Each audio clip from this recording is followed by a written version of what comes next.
کا خصوصی طور پر لحاظ رکھیں۔ تو اب جو ہمارا دوسرا عنوان ہے وہ ہے عوام میں تفسیری حلقے، منہج اور طریقہ کار۔ قرآن کریم ہی دراصل ہدایت کا سرچشمہ ہے۔ اس کی تلاوت اگر محبت خداوندی کا تقاضا ہے تو اس کی فہم عظمت خداوندی کا مقتضا ہے۔ تو ان کے معانی کو سمجھنا یہ بہت ضروری ہے۔ امت میں کسی درجہ قرآن کی تلاوت کا تو معمول ہے، مگر اس کے سمجھنے اور سمجھانے کے سلسلے میں بڑی تشویشناک حد تک کمی نظر آتی ہے۔ بالخصوص علماء حق کے ایسی مجالس کمیاب ہونے کی وجہ سے باطل فرقے کے لوگ اس میدان میں آگے بڑھتے چلے جا رہے ہیں۔ حتیٰ کہ بنگلور جیسے شہروں میں ایسی بھی رپورٹ ہے کہ عورتیں تفسیری حلقے قائم کر رہی ہیں۔ جو لوگ دین اور دین شریعت سے بالکل بھی کوئی مس نہیں رکھتے، بہت معمولی عربی کی شبہت پیدا کر لیتے ہیں، یا نہیں تو انگریزی تراجم اور تفاسیر سے ہی الٹی سیدھی باتیں کر کے وہ گمراہی میں مبتلا کر رہی ہیں۔ تو ان حالات میں امت کو قرآن سے قریب کرنے کے لیے ضروری ہے کہ جگہ جگہ تفسیری حلقے علماء قائم کریں۔ اس عنوان پر گفتگو کے لیے میں مولانا مفتی امین افسر صاحب زیدہ مجدوم کو دعوت دیتا ہوں۔ آپ جامعہ کے لائق و فائق فضلاء میں سے ہیں۔ مدرسہ کاشف علوم نیل سندر میں تدریس کے علاوہ جمعے کی خطابت نیز ہفتے میں 2 تفسیری حلقے بھی آپ سنبھالتے ہیں۔ اس لیے میں موصوف کو دعوت دیتا ہوں کہ تشریف لائیں اور وقت کا لحاظ کرتے ہوئے قیمتی باتیں ذکر فرمائیں۔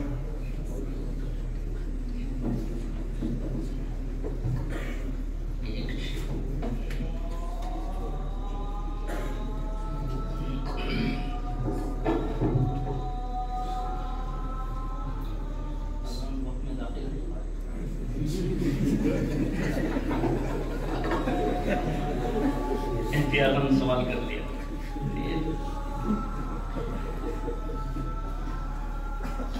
الحمد للہ علی اہلہ والصلاة والسلام علی اہلہا۔ احییکم بتحیۃ الاسلام، السلام علیکم ورحمۃ اللہ وبرکاتہ۔ حضرت اقدس اطال اللہ بقاءکم مع الصحة والعافیہ، اور میرے انتہائی قابل احترام حضرات اساتذہ عظام، میرا عنوان ہے عوامی تفسیری حلقے، اسلوب و منہج۔ ظاہر ہے ہمیں حکم ہے کہ اس میں اپنے تجربات اور اس کا اسلوب اور منہج پیش کیا جائے، اس لیے یہ کوئی علمی مضمون بھی نہیں ہے۔ قال اللہ تبارک وتعالی وَأَنزَلْنَا إِلَيْكَ الذِّكْرَ لِتُبَيِّنَ لِلنَّاسِ مَا نُزِّلَ إِلَيْهِمْ۔ وعن أبي أمامة الباهلي رضي الله عنه قال قال النبي صلى الله عليه وسلم فضل العالم على العابد كفضلي على أدناكم، إن الله عز وجل وملائكته وأهل السماوات والأرض حتى النملة في جحرها وحتى الحوت ليصلون على معلم الناس الخير، أخرجه الإمام الترمذي والإمام الطبراني رحمهم الله۔ معزز علماء کرام اور میرے ساتھیوں،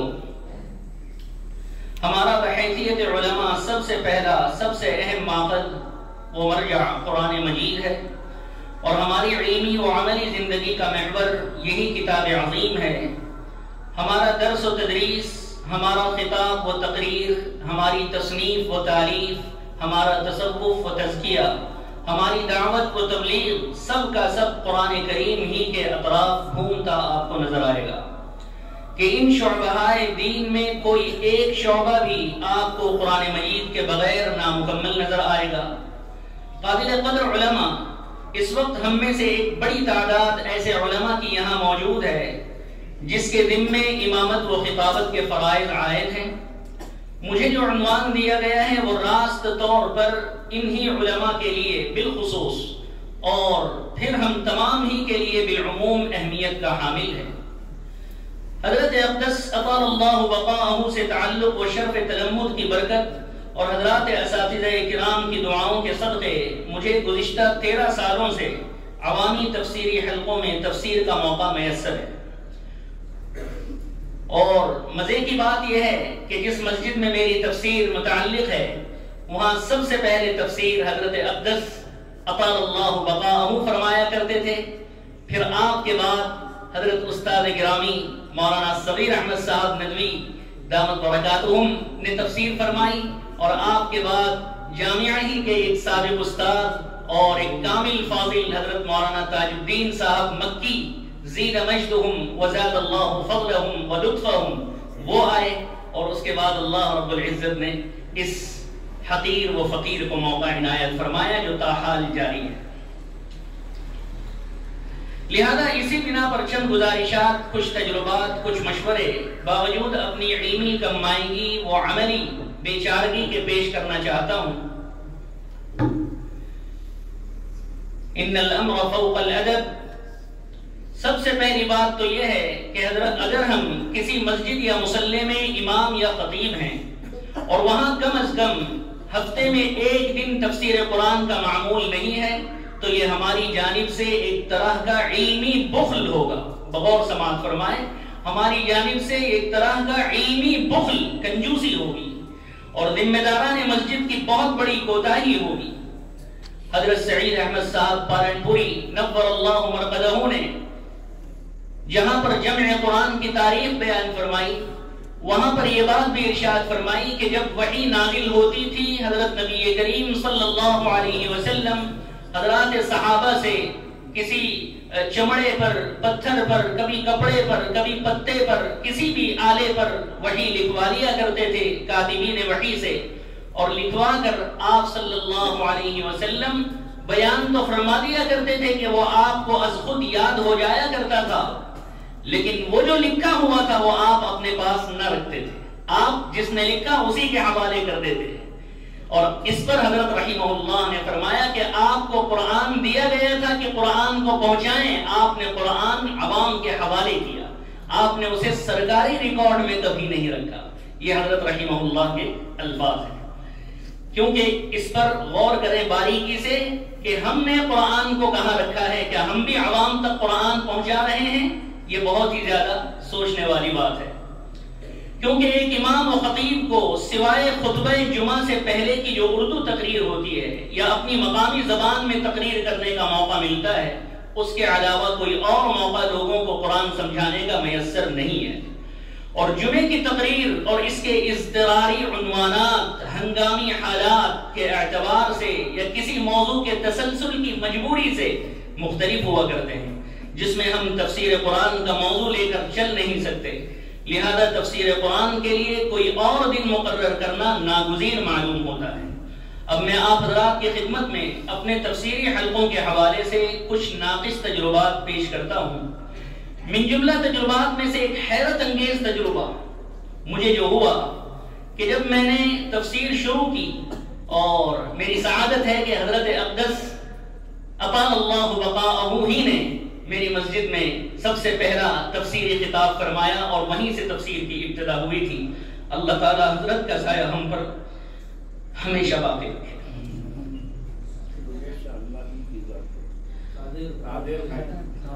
تعبیر قائم۔ جزاکم اللہ۔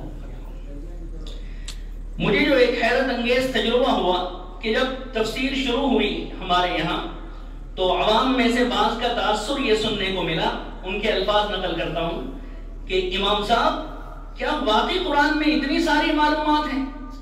یعنی انہیں تعجب ہونے لگا کہ قرآن کو وہ صرف الفاظ کا مجموعہ سمجھ رہے تھے، گویا دوسرے الفاظ میں اگر کہا جائے تو وہ بیچارے معانی و مفاہیم قرآنی سے تو واقف کہاں ہوتے، انہیں یہ تک معلوم نہ تھا کہ اس کے معانی و مفاہیم و تشریحات ہوتی بھی ہیں یا نہیں۔ یہ تفسیری حلقوں کی برکت سے بات سمجھ میں آئی انہیں، گویا وہ قرآن کریم کو کوئی جادوئی الفاظ جو آسمان سے اتر گئے ہوں سمجھ رہے تھے، اور بس ان کو مولوی حضرات نماز میں پڑھا دیتے ہیں یا پھر دم وم کر دیتے ہیں، بس یہی ان کا مبلغ علم تھا۔ ظاہر ہے یہ مقام افسوس ہی ہے کہ عوام کا ایک بڑا طبقہ قرآن سے اس درجہ غافل ہے۔ دوسرا اہم تجربہ جو مجھے حلقات تفسیر سے حاصل ہوا وہ یہ کہ ان حلقات سے محسوس ہوا کہ عوام میں طلب علم کا جذبہ پیدا ہوتا ہوا محسوس نظر آیا۔ مختصر تفصیل اس کی یہ ہے کہ میرا معمول رہا ہے کہ حلقہ تفسیر مردوں کا ہو یا عورتوں کا، ہر دو میں سوالات اور جوابات کا سلسلہ ضرور رکھتا ہوں۔ پھر جو سوالات کیے جاتے ہیں اور جس شوق سے کیے جاتے ہیں، مرد تو مرد، عورتوں کے یہاں سے بھی نہایت اہم سوالات کی پرچیاں موصول ہوتی ہیں، جس سے صاف اندازہ ہوتا ہے کہ اگر ہم نے تفسیر کے حلقے قائم نہ کیے ہوتے تو یہ سارے ہزاروں سوالات دھرے رہ جاتے۔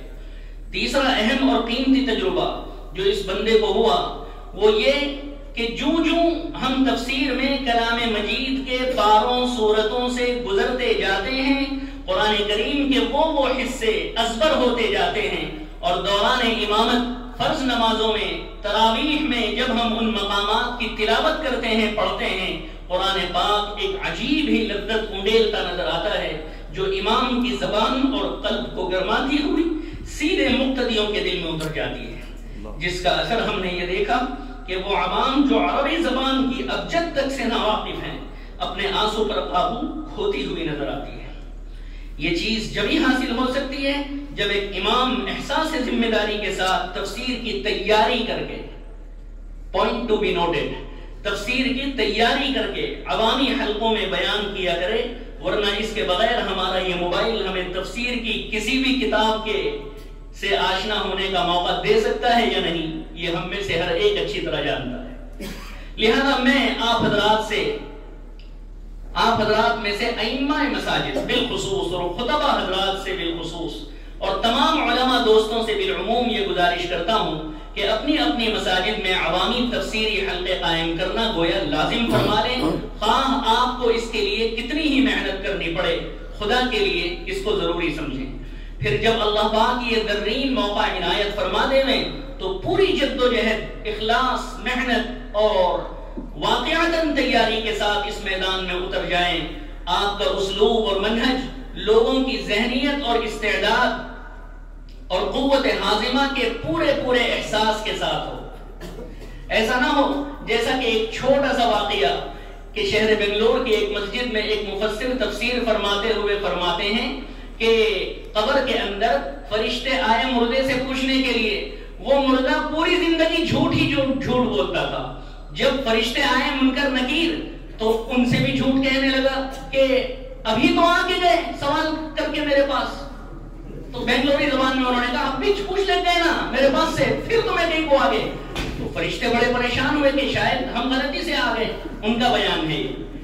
تو وہ واپس اللہ میاں کے یہاں گئے، تو اس طرح انہوں نے اپنی تفسیر میں یہ واقعہ بیان کیا۔ تو یہ میرے سامنے گزرا ہوا واقعہ ہے کہ ایک بوڑھے صاحب ان مفسر صاحب کے پاس گئے بیان کے بعد کہ حضرت آپ بولتی نہیں، مولوی صاحب آپ بولتی جھوٹ بولنا نہیں، اپے بولے خبر میں جھوٹ بولے تو بھی فرشتے پریشانوں کو اللہ کہنے چلے گے کہتے نا اللہ معاف کر دے جا کہتے نا اسے بول رہی نا تمہیں۔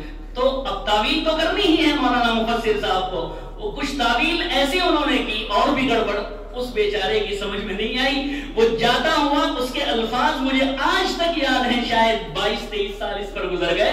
وہ کہتا ہے کیا کہ بھئی حضرت آپ کیوں ہونا ہوں پھرا لیتی ہیں، یہ الفاظ آج تک مجھے یاد ہیں۔ یعنی تفسیر میں ہم کوئی ایسا رقیق کوئی ایسا رقیق واقعہ جو بلا سند ہو اور جو خود ہمارے لیے مذاق کا سبب بن جائے ہرگز اختیار نہ کریں، اس کے لیے تیاری مکمل کریں۔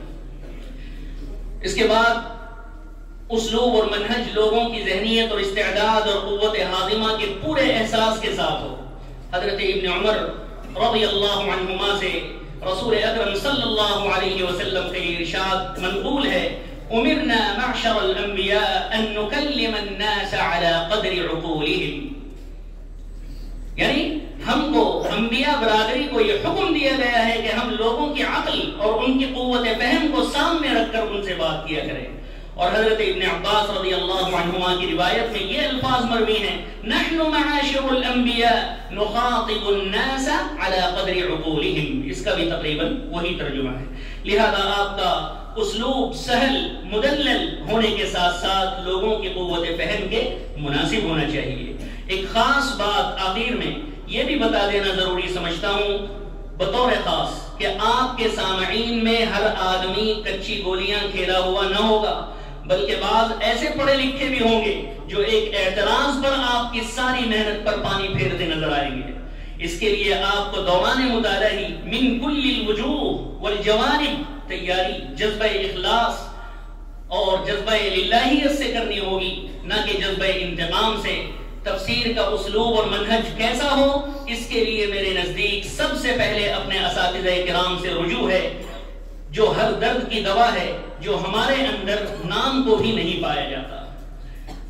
نستغفر اللہ ربنا من کل ذنب۔ پھر اگر اللہ پاک نے مزید توفیق اور تھوڑی سی استعداد بھی عطا فرمائی ہے تو آپ ان احادیث کا مطالعہ بالاستیعاب فرمائیں، ان احادیث کا مطالعہ جن میں رسول اکرم صلی اللہ علیہ وسلم بحیثیت مفسر قرآن خود تفسیر فرماتے ہوئے ہمیں نظر آتے ہیں۔ کتاب التفسیر کسی بھی حدیث شریف کی کتاب میں از اول تا آخر دیکھ جائیے، آپ علم تفسیر اسلوب اور منہج کے حوالے سے بہت کچھ لے کر لوٹیں گے۔ وَذَلِكَ وَعْدٌ غَيْرُ مَكْذُوبٍ۔ اللہ کی توفیق سے آپ کے اس ساتھی طالب علم نے 10,000 احادیث پر مشتمل ایک حدیث شریف کی کتاب کا سعادت سے بھرپور بیڑا اٹھایا ہے، جس کا نام خود حضرت اقدس نے تجویز فرمایا ہے، جو انشاءاللہ العزیز 3 ضخیم جلدوں میں منظر عام پر آیا چاہتی ہے۔ حضرت والا نے اس کا بڑا پیارا نام رکھا کتاب کا البحر المعین فی سنن النبی الامین وللہ الحمد۔ اس کا باب نمبر 24 النبی صلی اللہ علیہ وسلم من حیث کونہ مفسرا ہم نے وہاں پہ نقل کیا ہے، اور اسی طرح اس کتاب کا باب نمبر 102 جس کا عنوان ہے النبی صلی اللہ علیہ وسلم والقرآن۔ ان دونوں ابواب کی جو بھی ساتھی انشاءاللہ مجھ سے رابطہ کرے گا، میں گھر سے اس کا PDF بنا کے اسے ارسال کروں گا۔ 300 سے زیادہ آپ کو حدیثیں ایک ہی جگہ ایک ہی باب میں آپ کو ایسی ملیں گی جس میں آپ صلی اللہ علیہ وسلم بحیثیت مفسر آپ کو نظر آئیں گے۔ اس سے ایک مفسر کو بہت ہی زیادہ مدد اور تعاون حاصل ہوگا۔ دعا ہے کہ اللہ تبارک و تعالی ہماری ان کاوشوں کو قبول فرمائے اور اخلاص کے ساتھ ہمیں اپنے اساتذہ کرام اور بالخصوص حضرت والا کی نگرانی میں خدمت دین کرتے رہنے کی توفیق عطا فرمائے۔ وآخر دعوانا ان الحمد للہ رب العالمین۔